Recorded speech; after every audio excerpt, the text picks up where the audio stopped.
사무엘하 6장 1절부터 11절까지 봉독하겠습니다. 다윗이 이스라엘에서 뽑은 무리 3만 명을 다시 모으고 다윗이 일어나 자기와 함께 있는 모든 사람과 더불어 바알레 유다로 가서 거기서 하나님의 궤를 메어오려 하니 그 궤는 그룹들 사이에 좌정하신 만군의 여호와의 이름으로 불리는 것이라. 그들이 하나님의 궤를 새 수레에 싣고 산에 있는 아비나답의 집에서 나오는데 아비나답의 아들 우사와 아요가 그 새 수레를 모니라. 그들이 산에 있는 아비나답의 집에서 하나님의 궤를 싣고 나올 때 아요는 궤 앞에서 가고 다윗과 이스라엘 온 족속은 잣나무로 만든 여러 가지 악기와 수금과 비파와 소고와 앙금과 제금으로 여호와 앞에서 연주하더라. 그들이 나곤의 타종마당에 이르러서는 소들이 뛰므로 우사가 손을 들어 하나님의 궤를 붙들었더니 여호와 하나님이 우사가 잘못함으로 말미암아 진노하사 그를 그곳에서 치시니 그가 거기 하나님의 궤 곁에서 죽은다. 여호와께서 우사를 치심으로 다윗이 분하여 그것을 베레스 우사라 부르니 그 이름이 오늘까지 이르니라. 다윗이 그날에 여호와를 두려워하여 이르되 여호와의 궤가 어찌 내게로 오리요 하고 다윗이 여호와의 궤를 옮겨 다윗성 자기에게로 메어가기를 즐겨하지 아니하고 가드 사람 오베데돔의 집으로 메어간지라. 여호와의 궤가 가드 사람 오베데돔의 집에 석 달을 있었는데 여호와께서 오베데돔의 그의 온 집에 복을 주시니라. 아멘. 오늘도 새로운 하루를 허락하신 하나님께 감사합니다. 오늘은 주의 날 화요일입니다. 오늘 본문은 베레스 우사라고 불리는 사건에 대한 기록입니다. 다윗이 왕이 된 이후에 아비나답의 집에 있는 언약궤를 다윗성으로 모셔오려고 합니다. 그래서 백성들 3만 명을 데리고 아비나답의 집으로 가게 됩니다. 그리고 그때 아비나답의 아들 우사와 아이호가 언약궤를 새 수레에 싣고 나오게 되어집니다. 그 광경을 본 이스라엘 족속들은 각종 악기와 수금과 비파 등 여러 가지 악기로 하나님을 찬양하고 있었습니다. 그렇게 우사와 아요가 새 수레에 싣고 나온 언약궤가 나곤의 타작마당이라는 곳에 이르렀을 때 갑자기 소가 뛰기 시작했습니다. 그러니까 수레가 흔들리고 수레에 싣고 있었던 언약궤가 흔들리고 땅으로 떨어지려 하자 우사가 손으로 언약궤를 붙잡게 됩니다. 그러자 하나님께서 그가 잘못함으로 인하여 그에게 진노를 하셨다라고 본문엔 되어 있습니다. 우사가 잘못해서 하나님께서 그에게 진노하셨고 그는 그 자리에서 바로 죽게 되어집니다. 다윗은 우사가 죽는 것을 보면서 겁을 먹었습니다. 그리고는 언약궤를 다윗성으로 모셔오는 것을 포기합니다.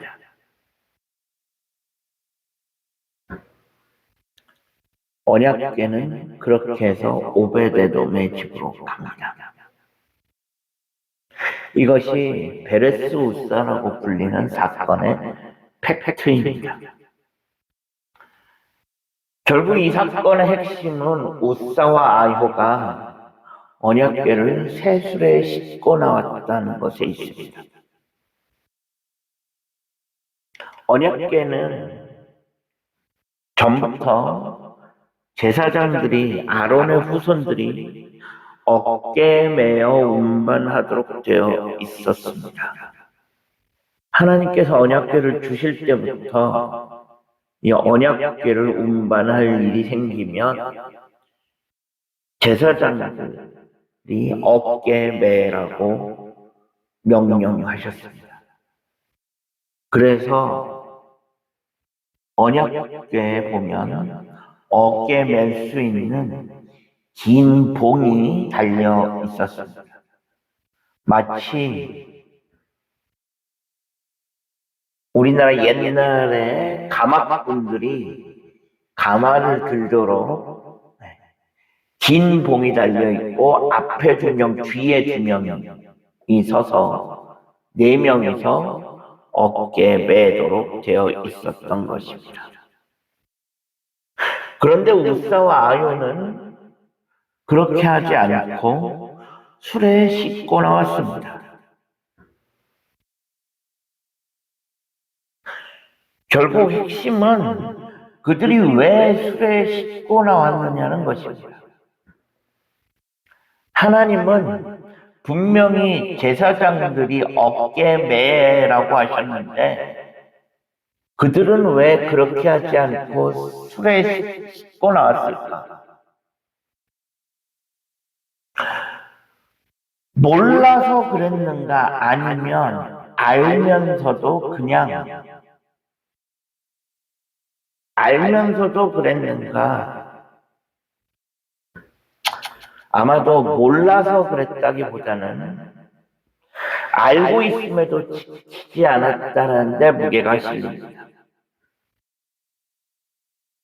이유는 하나님께서 그들에게 진노하셔서 그들을 그 자리에서 바로 죽이셨기 때문입니다. 만약에 그들이 몰라서 그랬다면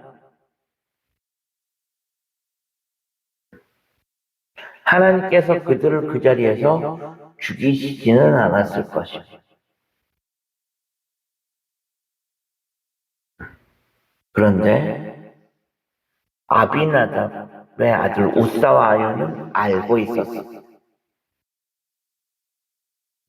아비나답이라고 하는 사람이 어떤 사람인지 정확히 알 수 없지만 학자들은 아비나답이 제사장이었을 것이다 라고 추측합니다. 제사장이 아니더라도 최소한 유대인이면 이스라엘 백성이라면 법궤, 언약궤를 제사장들이 어깨에 메고 운반해야 된다라는 것, 그런 것은 알고 있었을 것입니다. 만약에 아비나답이 제사장이라고 한다면 자연스럽게 우사와 아요도 그 제사장직을 물려받았을 것이고 뭐 그렇지 않더라도 어쨌든 우사와 아요는 언약궤를 어깨에 메고 운반해야 된다는 사실 정도는 알고 있었을 것입니다. 하지만 그들은 지키지 않았습니다. 왜 그랬을까? 사람이 어깨에 메고 오는 것보다 수레에 싣고 나오는 것이 훨씬 더 쉽고 효율적이기 때문입니다. 언약궤를 어깨에 메고 나오는 것은 쉬운 일이 아닙니다. 아주 힘든 일입니다. 언약궤의 무게가 거의 200kg에 육박한다고 하는데 그렇다면 성인 남성 4명이서 어깨에 매는 것도 사실 그렇게 쉬운 일은 아닌 것입니다. 그거에 비하면 수레에 싣고 나오는 게 훨씬 더 쉽습니다. 그리고 효율적이죠. 수많은 사람들이 보고 있는데 우사와 아요는 낑낑대면서 그걸 어깨에 메고 나오는 것보다는 새 수레에 실어서 나오는 것이 효율적이고 그게 훨씬 더 멋있고 사람들이 보기에 요즘 말로 말하는 뽀대가 난다라고 생각했을 것입니다. 하지만 그것은 명백한 불순종입니다. 하나님의 명령 앞에서 더 쉽고 효율적인 것이냐는 의미가 없습니다. 하나님의 명령은 순종이냐 불순종이냐만 있는 것입니다. 하나님의 명령은 이것저것을 재고 따지지 말고 있는 그대로 순종해야 합니다. 우리가 하나님의 명령을 지킨다고 하면서 이것이 쉬운지 어려운지 효율적인지 비효율적인지를 따질 때가 있습니다. 하나님의 명령은 그렇게 해서는 안 됩니다. 있는 그대로 하나님이 명령하신 그대로 지켜가야 의미가 있는 줄로 믿습니다. 우리가 하나님의 명령에 있는 그대로 순종해 갈 수 있는 우리 모두가 되어줄 수 있기를 간절히 소망합니다. 그때 하나님의 역사가 일어날 것입니다. 기도하겠습니다. 하나님 감사합니다. 지난밤에도 편안한 쉼을 주시고 오늘도 새로운 하루를 허락하신 하나님께 감사합니다. 오늘 하루의 삶을 하나님 인도하시고 우리가 하나님의 명령 앞에서 쉽고 어렵고 효율적인지를 따지지 않게 하시고 있는 그대로 순종해 갈 수 있는 우리 모두가 되어줄 수 있게 하여 주옵소서. 우리 구주 예수 그리스도의 이름으로 간절히 기도합니다. 아멘.